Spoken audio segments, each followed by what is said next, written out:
Hello beauty people, কেমন আছেন সবাই? নতুন আরেকটি ভিডিওতে আপনাদেরকে আবারও স্বাগতম। আজকে আমি এসেছি নওগাঁর একটি দোকানে, যেখানে স্পেশাল কিছু পিঠা পাওয়া যায়, সাথে নাকি আবার মজার একটি ভর্তাও পাওয়া যায়। আর আমি তো ভর্তা প্রেমী, আপনারা তো জানেন অবশ্যই। তো চলুন দেখে আসি কেমন হয় এই কম্বোটি। সাধারণত আমরা যারা গ্রামে বসবাস করি তারা এই ধরনের পিঠাগুলো খেতে খুব ভালোবাসি, যেমনটা ঝাল দিয়ে খাওয়া কিংবা মিঠাই দিয়ে খাওয়া। ঠিক তেমনি এই মামার পিঠা বানানোর প্রসেসিংটা দেখে আমার জিভে প্রায় জল চলে আসলো। দেখতে পাচ্ছেন এই যে রেসিপিটা যিনি বানালেন ভর্তা, এটা এতটা স্পেশাল ছিল যে আমার মতে আমি 10-এ 10 দিব। আর এই যে পিঠাটা বানাচ্ছে খুব যত্ন সহকারে, মানে বোঝাই যাচ্ছে এনার পিঠাটা কতটুকু স্বাদ হতে পারে। এই যে পিঠার ঘ্রাণটাই আমার পুরা নাকে গিয়ে লাগতেছে, মনে হচ্ছে এখনই খেয়ে ফেলি। কিন্তু ধৈর্যের ফল মিঠা হয়, সেই জন্য আমি অপেক্ষা করছিলাম গরম গরম নরম নরম রুটি খাবো এবং কি খুব উপভোগ করব। আচ্ছা, এই পিঠা আপনি কতদিন যাবত ধরে বানাচ্ছেন?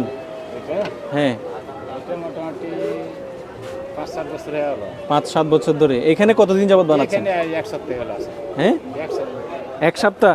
আপনার নামটা যেন কি? মনিরুল ইসলাম। মনিরুল ইসলাম। আচ্ছা, আপনি পিঠা মূলত এই যে বানাচ্ছেন, এগুলো কি চাল?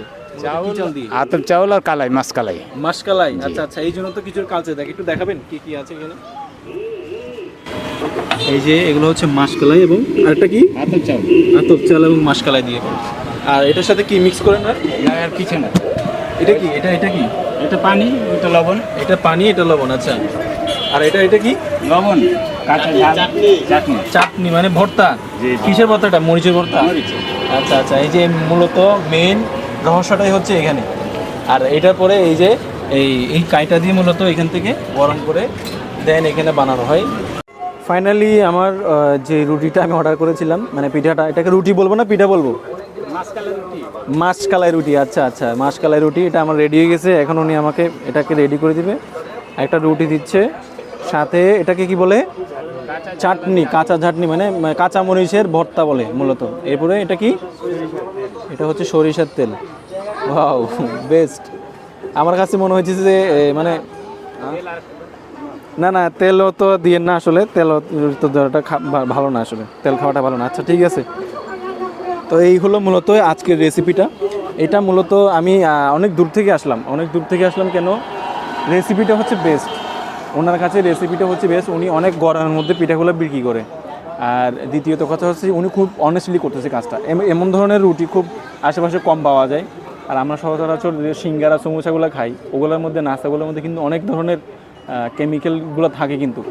যেমন সিঙ্গারার মধ্যে তেল থাকে, সমোসার মধ্যে তেল থাকে, কিন্তু ওনারটা কিন্তু খুবই ন্যাচারাল। মাটির গ্যাসের চুলা দিচ্ছে ঠিক আছে, কিন্তু যিনি মাটি যে পাত্রটার মধ্যে করতেছে, এটা খুব ন্যাচারাল। মানে গ্রামের অধিকাংশ মানুষগুলো কিন্তু এভাবে পিঠাগুলি বানায় মূলত। তো যাই হোক, আমি আপনাদেরকে রিভিউটা দিচ্ছি আসলে কেমন লাগে। এগুলা কি আপনার নওগাঁ থেকে নিয়ে আসেন না এখানে কিনে বিক্রি করেন? নওগাঁ থেকে নিয়ে আসেন না? বিসমিল্লাহ।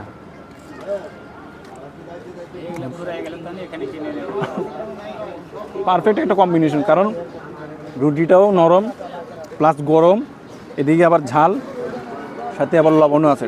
একদম মানে পারফেক্ট একটা কম্বিনেশন। এত দূর থেকে এসে পিঠাটা খাওয়াটা আমার মূলতই সার্থক। আচ্ছা, মনে করেন আপনি যে ঝাল দিছেন, অনেক কথা আবার ঝাল খাইতে পারে না, তো ঝাল যদি ও সহ্য করতে না পারে তখন কি করবেন? হ্যাঁ, নিবে না? উনি তো খাই ফেলছে, তখন তেল একটু বেশি দিলে ঝালটা কম কাটে না? আচ্ছা, তেলটা মূলত দেওয়ার কারণটা কি? এই যে সরিষার তেলটা দিয়েছেন ঝালটা কম কাটার জন্য না? আচ্ছা আচ্ছা, এই জন্য তো আমি বুঝতে পারতেছি না কে ঝাল দিছে, কিন্তু ঠিক আছে, কিন্তু এখানে তেল দেওয়ার মূলত কারণটা কি? মূলত তেল দেওয়ার কারণটা হচ্ছে ঝালটা একটু কাটে।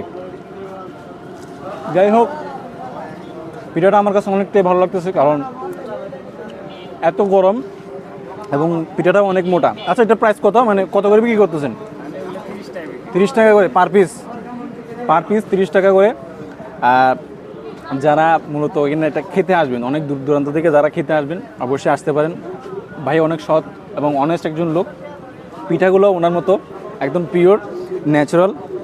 আমার কাছে 100তে আমি 80 দিব, 100তে আমি ওনাকে 80 দিব।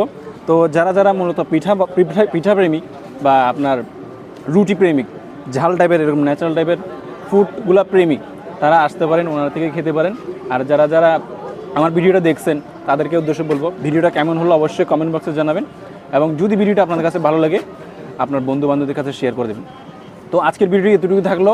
চাচা থেকে বিদায় নিচ্ছি। সবাইকে একটু হাই দিয়ে দেন, যে সাবস্ক্রাইব করে দিতে বলে দেন, হাই দিয়ে দেন সবাইকে একটু।